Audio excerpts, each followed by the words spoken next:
Assalamu alaikum wa rahmatullahi ta'ala wa barakatuhu. Maza da mata. Ni ne naku wanda ku sani da Kamal Aboki mai nishadantar da ku a koda yaushe.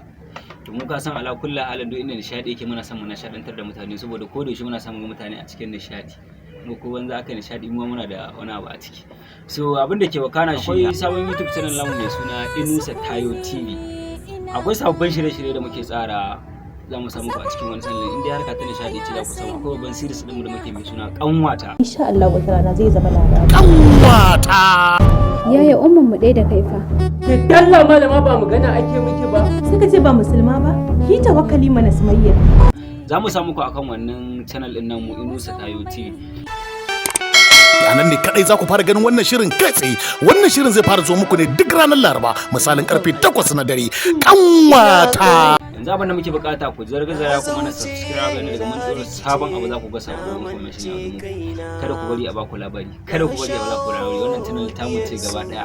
Za mu ci gaba da nisadantar da ku a cikin mu har da ne kaina a cikin insha Allah.